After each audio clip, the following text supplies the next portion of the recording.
vi um vídeo nesses dias que o senhor tocava um pouco sobre o tema da teologia da libertação, não é? Eu disse, olha só, Dom Devair falando sobre isso, não é? Nem todos os bispos abrem para falar sobre essa situação. Em que sentido que o senhor falava naquele vídeo e como que o senhor percebe se ainda nós temos, principalmente na Igreja Latina ou na Igreja do Brasil, uma presença forte ou é algo que está passando, passou mais o tempo? Como que o senhor analisa na conjuntura? Na conjuntura, vamos partir. Qual é o princípio da teologia católica? A teologia católica ela parte da escritura, da tradição e do magistério. Certo. Se alguém quiser estudar teologia, é esse o caminho que ele deve seguir. O que diz a escritura, fundamenta a escritura, o que disseram os padres da igreja, e o que disse a igreja ao longo da história, né? E o magistério, o que ensinou a igreja. Este é o caminho seguro. Neste caminho seguro que você tem, surgiram aquelas teologias que elas são uma visão local, vamos dizer assim, quase que como uma trazer para aquela realidade um pensamento teológico. A princípio, isso não tem um problema, porque você está trazendo a teologia da igreja para ver a realidade dos dias de hoje. A Gaudium et Spes, ela já nos fala um pouco isso lá no princípio, quando ela diz assim: as alegrias, as dores, as tristezas do homem de hoje são as alegrias, as dores e as tristezas da igreja. Ou seja, é uma igreja que vê a realidade. Os fundamentos, os princípios da teologia da libertação são essa tentativa. Só que aí depois você tem um desvio. Quando você muda aquilo que está no centro. Qual é o centro de onde parte a teologia? Qual é o objeto da teologia? Falar do objeto da teologia é uma coisa bastante complicada, porque você tem que dizer assim, o objeto de estudo da teologia é Deus. Então não pode ser exatamente, eu não posso colocar Deus como objeto de estudo de alguma coisa, né? Mas é esta relação entre Deus e o homem, é esse caminho. Então Deus é o motor deste pensamento, ele está no centro desse pensamento. Com a teologia da libertação, depois com o caminho que ela vai fazendo, ela começa a substituir Deus pela pessoa do homem, pelo pobre. E essa nem é uma reflexão que seja minha, viu? Essa reflexão é do Frei Clodovis Boff, quando ele repensa o método teológico. Então, esse é um pensamento dele e que tem razão de ser, tem um motivo de ser, né? Então, ali você tem uma inversão das coisas. Você tira Deus e coloca a pessoa. Aí você começa a ter um problema, porque você começa a ver as coisas a partir do homem e não de Deus. E a teologia, ela vê a partir de Deus. A maneira como nós olhamos a realidade é a partir de Deus. E não tem outro caminho, né? A teologia da libertação, ela tem sim os seus valores, ela teve sim a sua importância, o seu trabalho, mas nesse caminho que ela foi fazendo, ela acabou se distanciando, porque alguns expoentes dessa teologia trouxeram tudo para a realidade imanente.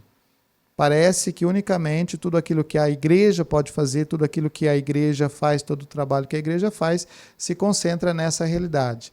Parece que nós estamos falando só de uma libertação do opressor, de uma libertação social, de uma libertação humana, e nós perdemos a dimensão transcendental. Então, a fé que está muito ligada a essa realidade é intramundana, que se distancia daquela outra realidade. Então, se parou de falar, por exemplo, de pecado, se parou de falar da graça, se parou de falar da conversão, e aí passou a ser uma conversão social, né? Uma mudança apenas social, e não é essa a finalidade, a pregação. Por que a igreja existe? A A igreja existe para anunciar a salvação. Né? Francisco, no início do seu pontificado, o Papa Francisco, ele disse, a igreja não é uma ONG. Então ela não existe para fazer trabalho social, ela faz trabalho social como consequência do encontro com Jesus Cristo. A ação social que a igreja faz é consequência do encontro com Jesus Cristo. Ela não é um motor da igreja. Né? Então, nesse sentido, a teologia da libertação, na sua abertura lá na frente, ela vai perdendo essa dimensão transcendental. O Dom Adair, quando veio aqui no Santo Flow, ele fez um comentário dizendo assim, eu já acreditei, eu já pensei na linha da teologia da libertação na minha época de seminário e tal, não é? E também o senhor foi seminarista ali pelos anos 90 e pouco, aquela coisa toda. E que, possivelmente, a linha seminarística que o senhor teve como formação de filosofia e teologia também deve ter passeado um pouco sobre a realidade da teologia da libertação. Na época de seminário, não sei se foi assim, mas na época de seminário, era esse tipo de teologia que passeava por ali e o senhor chegava a concordar com algumas coisas ou o senhor já teve esse conceito e essa análise da teologia da libertação de sempre? Olha, quem nunca foi a favor que atire a primeira pedra. Vamos aqui dizer uma coisa assim. Dai a César o que é de César. Vamos ser justos, né? Vamos ser justos, pelo menos naquela formação ali. Mas veja, sim, sim. O instituto onde eu estudei, ele sempre teve professores muito centrados, professores que nos deram uma base teológica muito boa. A teologia que eu fiz no CEARP, em Ribeirão Preto, apesar de ter professores que têm um pensamento, ou que tinham esse pensamento da linha da teologia da libertação, eles tinham um pensamento muito sensato e na forma como nos colocavam isso, partindo daquilo que é a teologia da igreja. Sim. Então, se você tem o caminho que você faz, a teologia da igreja, a teologia católica, escritura, tradição e magistério, você não tem problema em analisar, em pensar outras teologias, você pensar outras linhas teológicas, pelo menos, né? Porque você tem raiz, você tem base. Se você pensar, por exemplo, veja um erro que se comete na questão social. Parece que quando você fala de doutrina social, a maioria das pessoas remetem a Rerum Novarum, de Leão XIII. Né? Quando você tem lá na patrística, São Basílio, que tem ações concretas sociais, de acolher os pobres, reais, concretas. Nós estamos falando da patrística. Isso nem para ir ao evangelho diretamente, que é o fundamento. Então, não surgiu com as questões trabalhistas, das minas de carvão, sei lá, disso aqui que o Papa se preocupou. Não surgiu há 200, 300 anos atrás. A doutrina social da igreja. A doutrina social da igreja sempre foi uma preocupação. Mas você tem que estudar. Você tem que ler patrística. Você tem que saber o que são os escritos da patrística. Porque senão você não vai fazer esse caminho. Né? Então, acho que todos nós que fomos formados ali na década de 90 do século passado, né? Ou todos nós que fomos formados no século passado, a gente teve muito presente essa linha de reflexão. Porque os livros que nós líamos, né? Uma vez eu escutei de uma pessoa assim, eu tenho a glória de dizer que eu nunca li um livro da teologia da libertação. Isso está errado. Porque você tem que ler. Você tem que ler o que pensa determinado teólogo. Você tem que, para contestar aquele pensamento, se você precisa contestar, você tem que ir às fontes. Não adianta falar que a eclesiologia daquele ou daquele outro teólogo está errado. Eu preciso conhecer, eu preciso ler. Né? Então, esses livros desses teólogos da libertação ali, que eram os grandes expoentes na década de 80, na década de 90, 70 ali, eu li esses livros. Então é claro que o meu pensamento ele tem esse ponto, mas eu não fiquei parado nisso, porque juntamente com esses teólogos eu li o magistério, né? Então eu li os documentos sociais, eu li aquilo que João Paulo II falou sobre a doutrina social. Eu li aquilo que João Paulo II falou sobre a verdade. Eu li aquilo que João Paulo II falou sobre a moral. E a moral e a verdade escritas por João Paulo II, ela não é relativa. Ela é moral objetiva.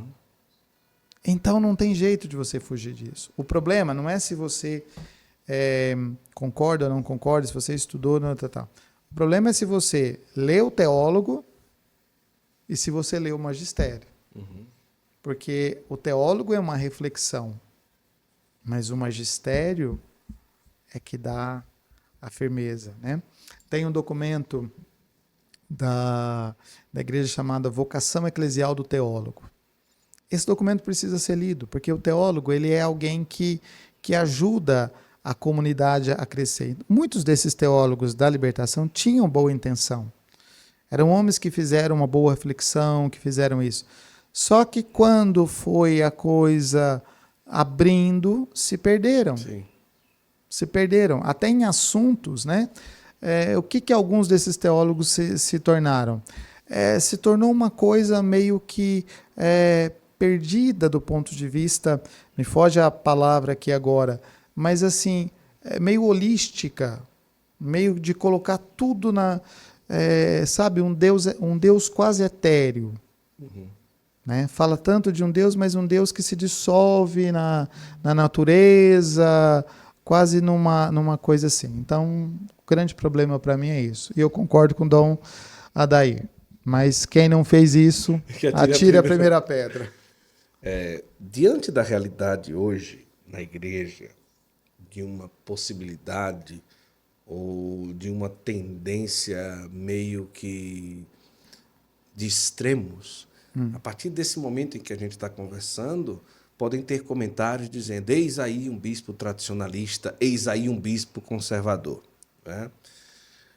Mas será que realmente não concordar com uma linha de uma teologia que esvazia a presença de Deus e coloca um homem no meio já é um ponto de vista para taxar alguém de extremamente tradicionalista, conservador? Por que eu falo isso? Porque o senhor tem um bom trânsito entre os bispos, não é daquele bispo que vai ali, não sei o quê. O senhor é um bispo da libertação, o senhor está errado. Não, o senhor sempre tem um bom trânsito, uma boa convivência, mas hoje esses carimbos de extremos, não é, que a gente põe nas pessoas, seria um perigo para a igreja. E com um posicionamento desse, como que o senhor preserva uma boa colegialidade, unidade entre os bispos e tudo? Nenhum problema de ser chamado de conservador. Se alguém quiser dizer isso, pode dizer, porque o que eu estou conservando é aquilo que a igreja sempre ensinou. Então, nenhum problema quanto a isso. Né? É a teologia da igreja, é a teologia ensinada no Concílio Vaticano II, a gente vinha conversando sobre isso. Né? É uma afirmação de uma teologia perene, não é uma teologia que vai... É claro que uma teologia que precisa aprofundar as questões do tempo, mas não é uma teologia que se adequa. Uma coisa é aprofundar a reflexão teológica. Outra coisa é adaptar-se à situação do tempo. Uma teologia que se adapta à situação do tempo, ela não é uma teologia com raízes. Porque hoje ela diz isso, amanhã ela diz aquilo. Isso não. Né? E eu acho que nesse trânsito, como você disse, a gente tem que buscar esse diálogo, mas não renunciar àquilo que eu acredito. Então, podemos conversar, podemos sentar e comer uma pizza juntos, mas para sentar e comer uma pizza juntos, eu não vou renunciar àquilo que eu acredito. Esse é o ponto correto. Então, nós podemos sentar na mesma mesa, não há problema nisso. Mas eu não posso perder essa identidade. Então, agora, os extremos, eles acabam sendo... Aqui eu acho que nós estamos um pouco num momento de dialética, né? Sem querer fazer filosofia, porque filosofia não é o meu campo, mas eu acho que nós passamos de um extremo, né? De um extremo radical para determinadas coisas, para determinadas linhas e posicionamentos teológicos, para outros extremos, para um outro extremo pelo menos, com outras visões e com outras coisas que são complicadas, né? Porque você vai ter gente aí que vai negar tudo que a igreja fez nos últimos 60, 70 anos, como se isso não tivesse valor. Você vai negar a apostolicidade... Que não reconhece o concílio. Que não reconhece o concílio, você vai negar a apostolicidade da igreja. Então, aí você vai chegando em extremos. Mas você teve gente lá no passado que dizia que os ministérios não eram importantes, que a Eucaristia qualquer um podia celebrar. Você tem também aqueles extremos lá. Então, a gente não pode esquecer o que teve lá no passado e o que tem no presente. Então, criticar só o presente sem olhar para o passado, né? Eu acho que nós temos que chegar num termo equilibrado dessa situação, né? E aí a gente atualiza o caminhar teológico da igreja, quais são as dores do homem de hoje, e a gente vai buscar dar a resposta para as dores do homem de hoje, mas não podemos sacrificar a verdade. Bento XVI dizia que o maior serviço que a igreja pode prestar ao mundo, a maior caridade que a igreja pode prestar no serviço ao mundo é a caridade da verdade, é anunciar a verdade. Então isso a gente não pode renunciar.